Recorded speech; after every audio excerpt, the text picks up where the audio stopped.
যে কিয়ামতের দিন সমগ্র সৃষ্টি জগতের সামনে সরাসরি আল্লাহ সুবহানাহু ওয়া তাআলা এক ব্যক্তিকে নিয়ে আসবেন, নিয়ে এসে ওই ব্যক্তির 99টি তার আমল নামা আল্লাহ তাআলা একটি একটি করে ওপেন করবেন।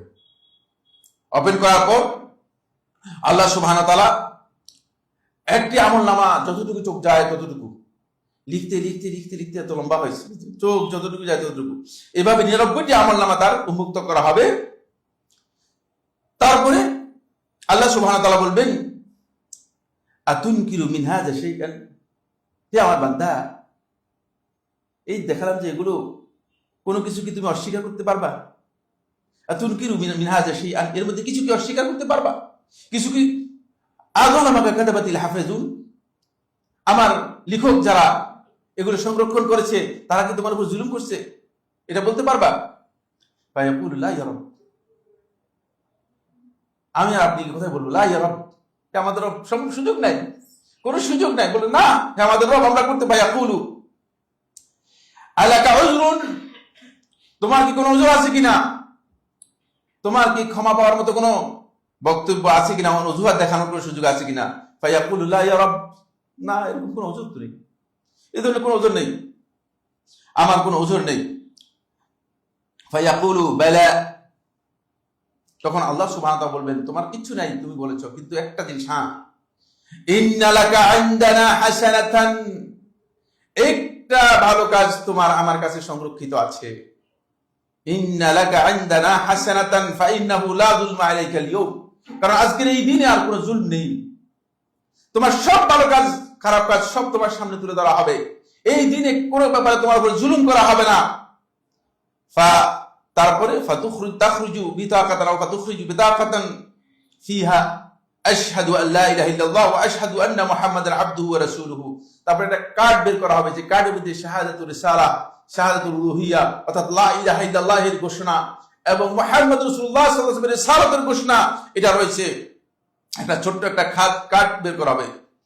ফায়াকুল, বলা হবে উহদুর ওয়াজনাক, যেটা ওজন করো, আল্লাহ তাআলা এর পক্ষ থেকে বলবে যে এটার ওজন করো। ফায়াকুলু ইয়া রাব, তখন বান্দা বলবে ইয়া রাব মা হাযিহিল বিতাকা মা হাযিহিস সিজিলাত, এই যে বিশাল অপরাধের এক বিশাল আমলনামা, অন্যের এক বিশাল আমলনামা, এই আমলনামার তুলনায় এই যে ছোট্ট একটা কার্ড, এটার কি মূল্য হবে? ফাকালা ইন্নাকা লা তুজলাম, আজকের এই দিনে তোমার উপর জুলুম করা হবে না। ওজন দিয়ে দেখো, বান্দা মনে করে যে কি এটা, এর ওজনের বা কি হবে? আল্লাহ সুবহানাহু ওয়া তাআলা বান্দাকে বলবেন ইন্নাকা লা তুজলাম, তোমার উপর জুলুম করা হবে না। কালা ফাতুদাউ সিজিল্লাত ফি কাফফাতিন ওয়াহিদা, সমস্ত বদ আমল খারাপ কাজের যত আমল নামা আছে সবগুলোকে এক পাল্লায় রাখা হবে। তারপরে ফি কাফ ওয়াল বিতাকাতু ফি কাফফা, আর এই কার্ডটাকে আরেক পাল্লায় রাখা হবে। ফাতাশাতিস সিজিল্লাত, এই বিশাল 99টা আমলনামা সবগুলো উপরের দিকে উঠে যাবে। ওয়াসাকুলাতিল বিতাকা, কার্ড নিচের দিকে ভারী হয়ে যাবে। ফালা ইয়াসকুলু মা ইসমিল্লাহি শাই, আল্লাহ রাব্বুল আলামিনের জাতের সাথে, তার সত্তার নামের সাথে কোন খারাপ কাজ, কোন মানে এমন বদ আমল, কোন বদ আমলের আমলনামা কোনটাই ভারী হতে পারবে না, এত ভারী হবে, এত ভারী হবে। কিন্তু এটাকে ঠিক রাখতে হবে, সামনে আলোচনা হবে, সত্যগুলো আলোচনা হবে। এটাও মুসনাদ আহমদের সহিহ হাদিস 6699 নম্বর হাদিস, ইমাম তিরমিজি রাহমাতুল্লাহ হাদিসটি বর্ণনা করেছেন 2639 নম্বর হাদিস। হাদিসটিকে শেখ নাসিরুদ্দিন আলবানী রাহমাতুল্লাহ সহিহ বলেছেন।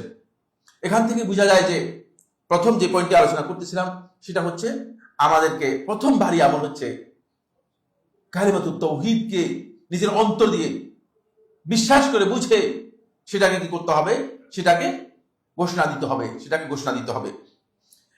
এটা অত্যন্ত গুরুত্বপূর্ণ একটি ভালো কাজ, এইটাই মূলত তাওহীদ। আর এই কারণে তাওহীদের সাথে কোন ব্যক্তি যদি তাওহীদকে নষ্ট করে, সেই ব্যক্তি আর কোনো আমল পাবেই না, আর কোনো সুযোগই পাবে না, সুযোগ পুরোটাই শেষ হয়ে যাবে।